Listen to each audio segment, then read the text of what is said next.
जामनगर गांव में नंदन अपनी पत्नी और बच्चों के साथ रहता था।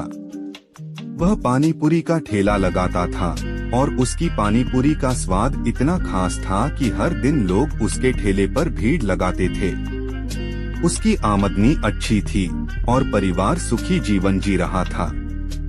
लेकिन धीरे धीरे उसके ठेले के पास और भी ठेले लगने लगे। इस बढ़ती प्रतिस्पर्धा के कारण नंदन के ग्राहकों की संख्या कम होने लगी। आमदनी घटने से नंदन चिंतित रहने लगा। एक दिन उसने अपनी पत्नी से कहा, इन नए ठेलों की वजह से हमारे ग्राहक कम हो गए हैं। अगर ऐसा ही चलता रहा तो हम कैसे गुजारा करेंगे? उसकी पत्नी ने सहमति जताते हुए कहा, पहले हमारी आमदनी अच्छी थी और सब कुछ आसानी से चलता था, लेकिन अब पैसे मांगने में भी संकोच होता है। उनके बच्चे भी घर की स्थिति को देखकर चिंतित हो गए। तभी एक दिन स्कूल में बच्चों की टीचर ने आर्ट प्रतियोगिता की घोषणा की। बच्चों को मिट्टी से खाने की वस्तु बनानी थी और जो सबसे अच्छा बनाएगा उसे प्रमाण पत्र मिलेगा। यह सुनकर नंदन के बेटे ने भी प्रतियोगिता में भाग लेने के लिए नाम लिखा लिया। घर आकर नंदन के बेटे ने अपनी बहन से प्रतियोगिता की बात की। बहन ने पूछा, भैया तुम क्या बनाने वाले हो? बेटा बोला, मुझे समझ नहीं आ रहा।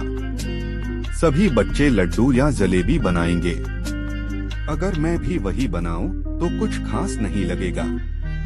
मैं कुछ अलग बनाना चाहता हूँ। बहन ने सुझाव दिया, क्यों न तुम गोलगप्पे बनाओ? फिर सोचकर उसने कहा, नहीं, इससे भी अच्छा है कि तुम मोमोज बनाओ। यह अनोखा रहेगा। यह विचार सुनकर लड़का उत्साहित हो गया। उसने मिट्टी से मोमोज बनाए और सफेद रंग से पेंट किया। प्रतियोगिता वाले दिन उसने मोमोज को एक प्लेट में सजाकर प्रदर्शनी में रखा। प्रदर्शनी में कई बच्चों ने अपनी रचनात्मकता दिखाई थी। जब जज नंदन के बेटे की प्लेट तक पहुँचे तो हैरान रह गए। एक जज ने कहा, यह शानदार है।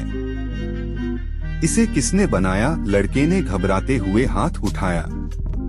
जज ने मुस्कुराते हुए कहा, यह प्रतियोगिता का विजेता है। यह सबसे अनोखा और खूबसूरत है। लड़के को प्रमाण पत्र मिला और वहां मौजूद सभी लोगों ने तालियां बजाईं। घर पहुंचकर लड़के ने अपने माता पिता को प्रमाण पत्र दिखाया और पूरी कहानी बताई।